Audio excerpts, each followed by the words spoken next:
गछ भऽ गेल मुँहमे दैवला नहि रहल सबटा पैसा नाश लिखल छै ने हमरा से पैसा नाश लेट के कहत काम तऽ करिए रह कनिया कनी भऽ गेलै काम काज नहीं एखन देखले छथिन पूरा चल हम कनी घने सवेरे आबि कहली कि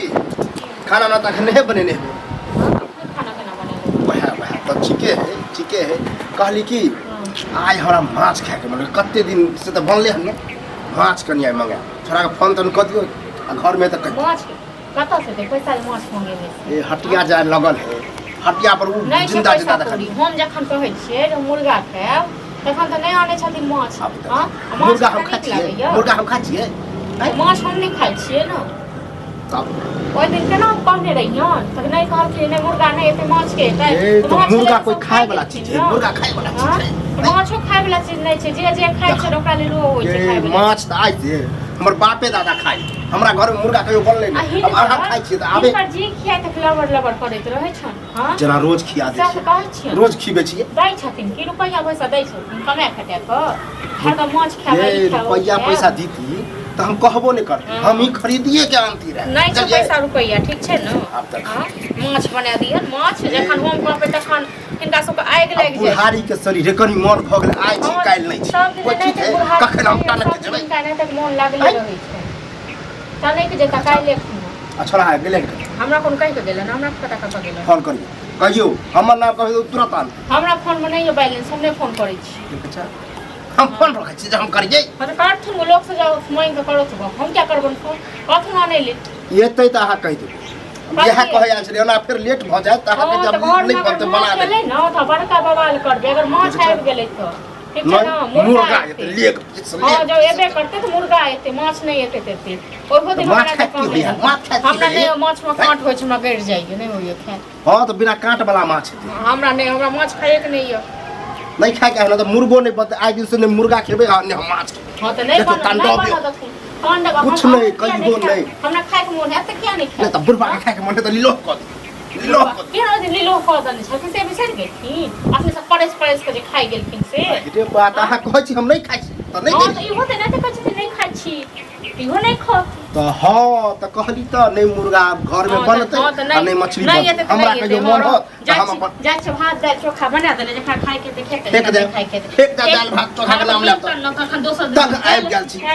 ये दाल भात चोखा खाय वाला चीज रोज के रोज वहां नीर दै छियै जेकरा मिलै छै ना दाल भात चोखा महीना में सप्ताह में लोग कहियो कता मीट मुर्गा खाय कहियो कता मीट मुर्गा खेता हम मुर्गा ले हां त इहो कह दियो त अपना ले मुर्गा मंगा लियो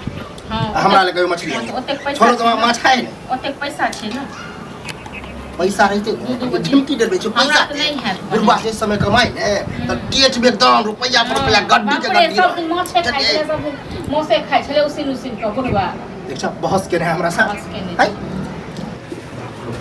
जाय छी आइ भैया लग तांडव होते घर में बुझलिए बुढ़बो तेहने तांडव कराबे छै हमरो कराबे खाना त नहीं चले ले ना हां त आधा किलो पनीर लो के छी आप करो तो हम टोटली टोटली गप करे खाइला पनीर में दिक्कत है नहीं माछ है करियो रोहु माछ खाली हम अखन एबे केले रे आधा घंटा जान बुझै छहक कि मौगिया नहीं खाइ छै माछ हैं त पनीर त सबटा खाइ छै हैं पनीर त सबटा खाइ छै ने खाइ छी बुझै छ तोरा माछ जरा नीक लगै छै ओकरा मुर्गा पसंद तो हम विचार के लिए कि मुर्गो आधा किलो लो लिए आधा किलो माछ दोनों बाप तो माछ खाए जाओ ना पैसा ले के जाओ फरमाइशी खाना एगो होटल खोली ना सबसे बढ़िया आ जकरा जे मन है से वो खाइ छै ठीक है कहै छै ने हो हैं ठीक है कहै छै ने अरे घर में ई जब खाइत खाइत मन उबिया है अब बुढ़ारी के शरीर उन्हें चाट पर चाट मन करे हमरा खाए बहुत चाट करे छ बहुत चाट करे छ बनावा पड़ते दू जगह बनावा पड़ते माछ बनते ओकर हम बर्तन सोचे छिए जे मुर्गा एक जगह मुर्गा बनेबे एक जगह माछ बनेबे देखा सबसे बढ़िया हम बात कहै छ पनीर लबै छी आधा किलो आ पनीर बना के दोनोटा खा ले जे कहले दाल भात कथि कहले चोखा उहे बना आ देखा पनीर नहीं आ देखा तो एक बात तीनों का फरमाइश करे छथिन तो ओ दिन माछ बनले त हम दुनु बापू खेने रहे ने या हां हम त नहीं खेने रहिए त क्यों करा कर आई मुर्गे लो ई जे घोसले है जन बुझै छै नहीं खाइ छै बुढ़वा हैं तो झूठ फूस के कला जे चमकल्ला करे छै हम देखी लेकिन हमर खाना यहां सब नहीं देखाई हां मुर्गे हम दुनिया को माछ खा हैं सबटा अपन फरमाइश कर हाँ, तो करू ने, होटल जोड़ा त खोलिए, हमरा पड़िए ना अरे जत्ते भर जा भाई छियै। ओते खराब ये हम जाइ छियै तोरा सीधा पनीर सँ। पसंद है, पनीर लो भात यार दालि चोखा बना देब जेकरा बस। खाय के हाथ खायब जेकरा मसूर के खाय खा ले की करो छै न ए मरबो ना त पाप चढ़तो अगर माछ करे छै बुढ़ारी के शरीर पाप कखन चढ़ि कखन जेतै। मैं गिर गई बड़का पाप चढ़ि जेतै। रोज त सएह कहै छ रोज त सएह कहै छ आ मरे नहीं छी अरे आ बूढ़ सूढ़ भेलै तऽ छोड़ि दथुन ठीक छै ने माछ माछ खेनाइ तैयो जी जे मर चहटकार जे बड़ जीता जिंदगी में माछ नहीं खाता मरला पर खाइए हां हम नहीं छोड़े वाला कत्ते आदमी हमरा कहल के छोड़ दियो खाना सुन न पनीर लब छै दाल भात अब चोखा खा खा के दिमाग कोनो खराब पनीर अनीर ककरो फरमाइश नहीं सब ना खा के करते हम दिमाग जान में छियै भात दालि सब चोखा बना देलहुँ जेकरा अच्छा खाय रहता है ना तो कहती कि बाबू के मन है माछ खाए के तो माछ खा ले भऽ गेलै माछ कोनो आनै छै, फरमाइश खाना नहीं बनै कर जे कर के छै तू सब रे पैसा हो तो पैसे ला आने में जब लजिया हो ने हम अपने लो यार बाजार पैसा रहते तो पुष्पा अन्य रहे एनो का की करबी के बता जा पैसा हम तो खाली भात दालि चोखा बना देल तऽ मोगिया महारानी सब कस के कर वह नसीब में लिखल छौ हम त जाइ छी चौक पर एकरा घर में रहना ही नहीं आई है